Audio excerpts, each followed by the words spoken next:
do jakiego zmusiłem ciało. Uciekałem nie przed bólem rekreacji, nawet nie przed widmem śmierci ostatecznej, ale przed nieznanym i nienazwanym, które przeraża najbardziej. Domy i samochody przelatywały obok, rozmywając się w jedną bezkształtną smugę. Ulica przede mną była nieskończenie długa i potwornie pusta. Nie było się gdzie schować, a wyjąca, skowycząca i ujadająca sfora była na pewno coraz bliżej, na każdy mój krok robiąc dwa swoje. Powoli, ale nieubłaganie zmniejszając dystans, coraz bliżej, coraz bardziej. Zaryzykowałem zerknięcie za siebie. W samą porę, bo jakieś paskudztwo wytworowało się mocno naprzód, kłapiąc ogromną zębatą paszczenką i najwyraźniej stawiając sobie za punkt honoru dorwanie mnie jako pierwsze. Wyrwałem strzelbę z kabury i nawet nie próbując celować, dałem ognia przez ramię. Odpowiedział mi churalny skowyt i ryk bólu przemieszanego z przerażeniem, gdy płonący purpurowym ogniem ślub poleciał gorejącą chmurą prosto w gęby ścigających mnie stworów. Ten nadgorliwy zaskamlał i potoczył się w bok, próbując wielkimi łapami zedrzeć z pyska skórę, w którą wbiły się palące niemiańskim ogniem drobinki metalu. Nawet nieszczególnie zastanawiając się nad wyborem trasy ucieczki, skręciłem w prawo, podążając za śladami gąsienic. Jeśli przejechał tędy transporter, to przecisnę się i ja. Poza tym, bądźmy szczerzy, moje szanse w pojedynkę oscylowały niebezpiecznie blisko zera i to chwilowo po ujemnej stronie osi. Demony zostały nieco z tyłu, jako że wciąż napierające tylne szeregi wpadły i przydeptały uciekane śródem bestie biegnące na przedzie. Wiedziałem, że jakaś część pomniejszych, bardziej zwinnych istot skakała i zupełnie nie przejmując się grawitacją pełzła po ścianach, ale też chyba nieco zwolniły, wyraźnie odstraszone samym blaskiem i ogniem strzału. Mignęła mi w głowie myśl, a może pójść na epicko, zatrzymać się pośrodku placu, wyszarpnąć z pochwy gladius i stojąc w dumnym rozkroku wznieść wysoko nad głową. Święty blask z pewnością liźnie skórę bestii rewersu żywym ogniem, bezlitośnie paląc cielska i rażąc ich plugawe ślepia. Mógłbym tak stać, a one nie miałyby do mnie dostępu, kłębiąc się bezradną masą, powoli tesnąć w bezowocnych próbach dosięgnięcia sprawującego legalną posługę urzędnika Bożego. Dopóki któryś bystrzejszy nie wlezie na dach bloku i nie zrzuci mi na łeb żelbetowej płyty albo i całej ściany, bo po co mają się papiczkować? Takie hurra odważne akcje były dobre dla słabej literatury albo durnych filmów. Tymczasem tu chodziło o życie, moje życie, które miałem jedno i nagle zacząłem zaskakująco bardzo cenić. Dlatego też wyszarpnąłem z pochwy gladius i wymachując nad głową płonącą purpurową klingą zupełnie nieepicko, uciekałem dalej. Udało mi się zyskać jeszcze trochę przewagi, bo raz i drugi zanurkowałem w ciemne wątkie pomieszczenia dawnych galeryjek handlowych i usługówek, dobudowanych do pudełek bloków.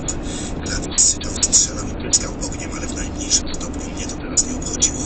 Biegłem na złamanie karku przez zalane purpurowym blaskiem pokoiki, przesadzając walące się wszędzie skrzynki i chrzęszcząc butami po zalegających na posadzce kościach. Coś zaskowyczało i rzuciło się we wnętrze po prawej.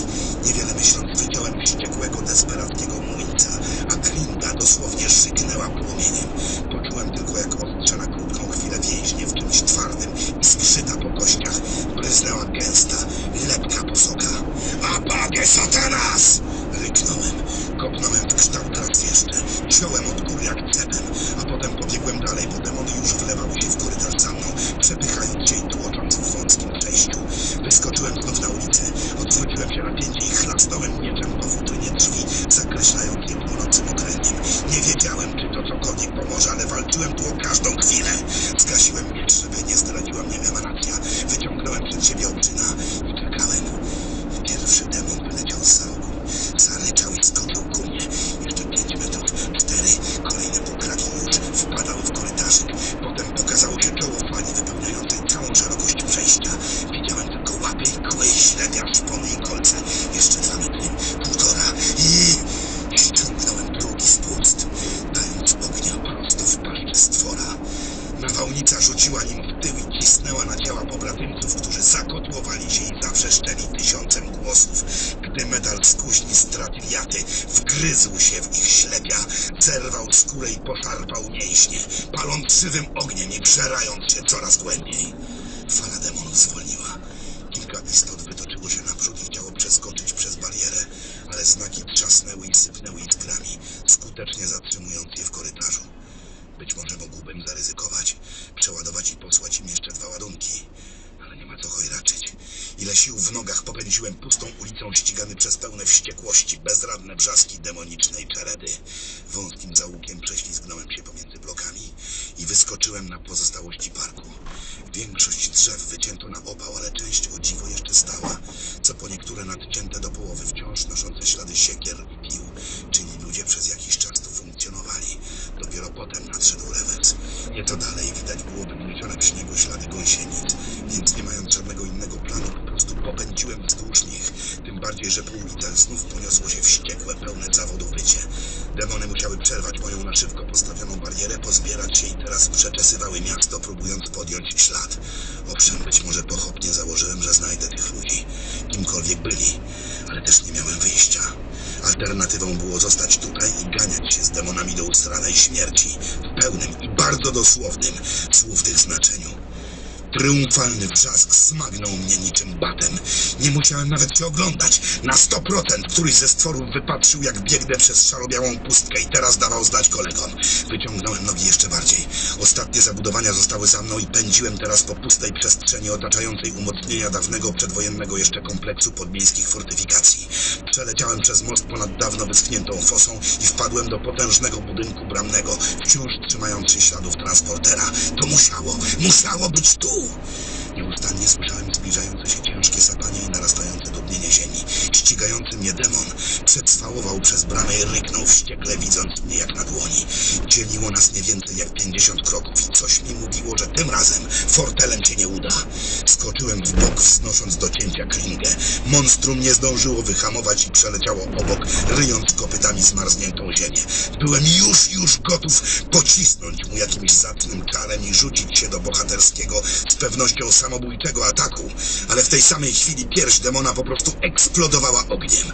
Trzask wystrzału przyszedł ułamek sekundy później, gdy ochłapy ciała już rozlatywały się płonącą ferią wszędzie dookoła, rzucając iskrami niczym tandetne fajerwerki z budki na rynku. Bestia zachwiała się. Sięgnęła łapą do ziejącej w umięśnionym torsie dymiącej dziury.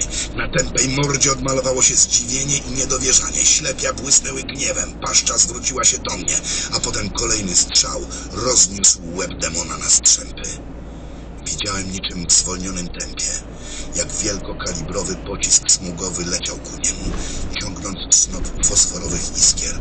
Każdy szczegół, najmniejszy detal tej zupełnie niedorzecznej sceny wrył mi się w pamięć.